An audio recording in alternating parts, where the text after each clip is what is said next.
You know they caught the Rangers in wins, yeah? Wow, that's great. God, I wish it was more impressive, though. Hi, I'm Weston. I love talking about the Astros, and I'm here to talk about Game 71 and 72 of the regular season, where the Astros split the final two games against the Detroit Tigers, but win the series as a whole 2-1, and set themselves up with a very nice wave of a momentum heading into that White Sox series, which has a possibility of maybe them being able to sweep a team, and that would just be massive if they can do that. So to briefly go over the two games in the series, because neither one of them require a whole heck of a lot in terms of the actual on the field what happened. Saturday's game, the 13-5 nightmare, is going to be talked about a good bit, and we're going to start there because Verlander gets scratched with neck tightness right before the game. And I mentioned that in my video Friday that he was not going to be starting. It was going to be Arrighetti. And it went terribly.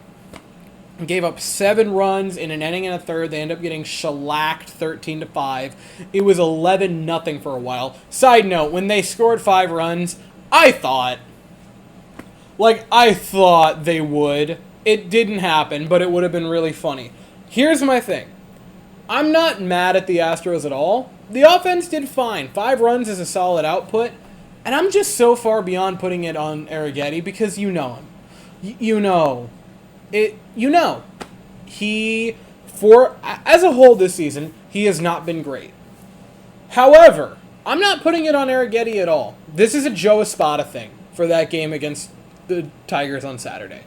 Because finally in his last start, Spencer Arrighetti showed signs of life. He pitched a really, really solid game. He's had a string of solid games where you're like, man, he's building momentum. He's getting kind of deeper into games, at least by his standards. He's looking solid. He's keeping them in games. Like, this is great. And he had his first, unadulterated, truly good game. And the mind-numbing decision, I'm going to pull it up because I needed to see it. Yeah, it was 5 2/3 of 1-run ball, which preceded 3 innings of 1-run ball. Back-to-back, solid games from him.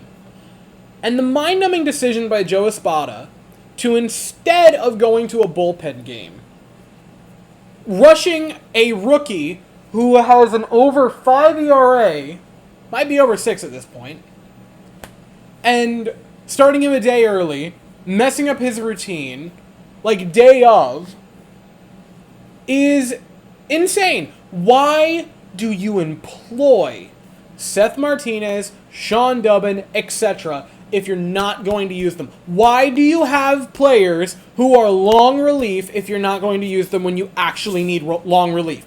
That is the textbook definition of needing long relief. And you don't. You throw out Arrighetti a day early, he gets killed, and you hope that he can just look at himself in the mirror and go, well, they started you a day early. It's not my fault. And go on with it.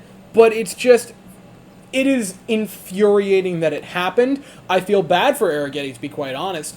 And the Joe Espada thing, I've talked about it a lot. It's becoming a bigger and bigger issue. Not because every single decision, and this is what I want to be very careful as I state this, Joe Espada hasn't made a wrong decision every single decision he's made.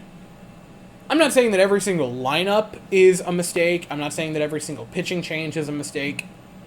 What I'm going to say and how I'm going to phrase it, every decision of consequence, every big-time decision, if you were playing MLB The Show and you were, the GM mode and it was all right, highlight moment, key moment, and then you enter the game, he has messed up.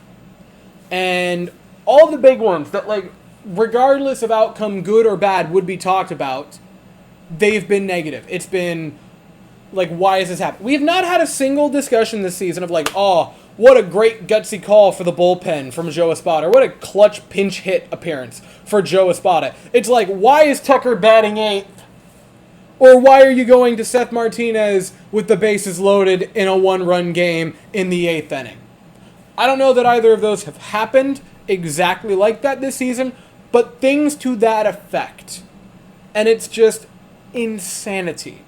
Again, I think he has made fine lineups. I think for the most part he's managed fine. But also this is a team that in the past 7 years has made How can I remember this? Oh yeah, 7 LCS appearances. He inherited a very, very good team. He hasn't totally mismanaged it into the dirt, but dude, every passing game, every passing big-time decision, it becomes more and more questionable for me with Joe Espada. And I don't think there is any real possibility that they fire him in the season. But I also think that in the offseason, if you were not at least kind of peeking around, again, a lot can change. I don't know. They're right now like 33 and 20 or 33 and 39.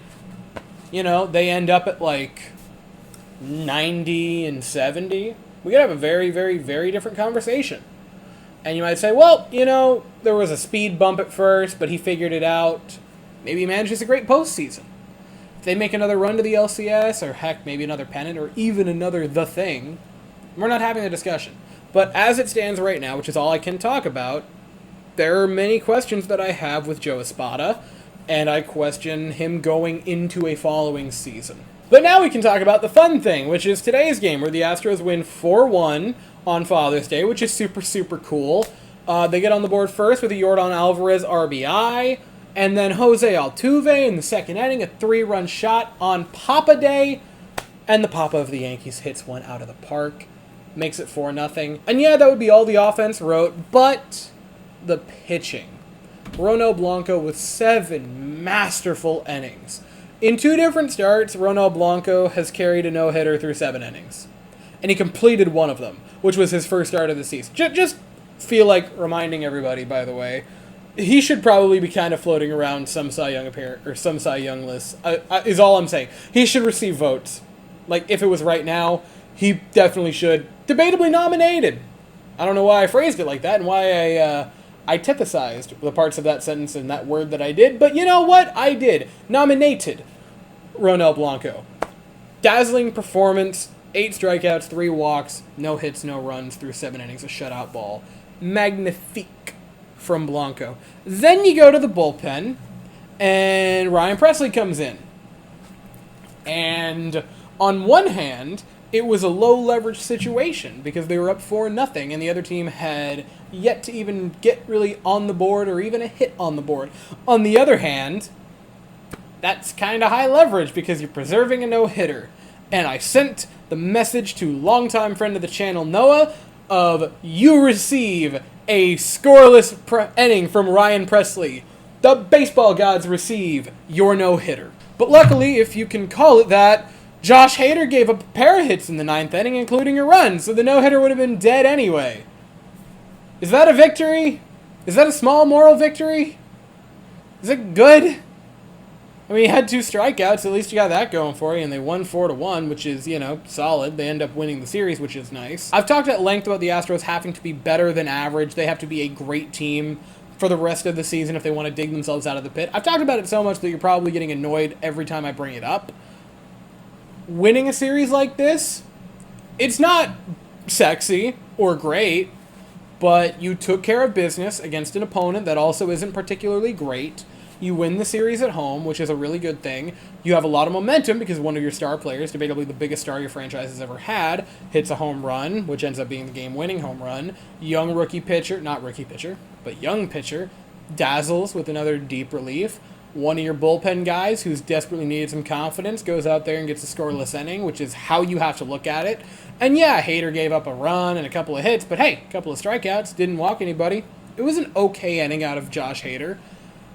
You have momentum, and then you go and face a team in the Chicago White Sox that I don't know how to politely say they're terrible.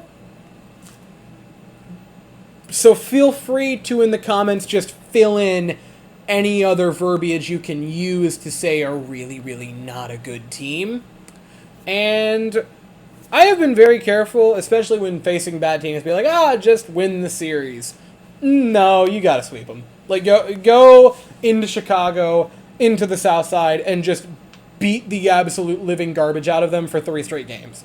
It's not a matter of winning the series. Like, no, this has to be one of those statement series. The Astros have not yet announced their starter for the first game, which is going to be on Tuesday. There will be a day off tomorrow and Monday. The White Sox have, it's going to be Jonathan Cannon going to them, which, by the way, Cannon as a last name is just really cool. Like, that's really neat.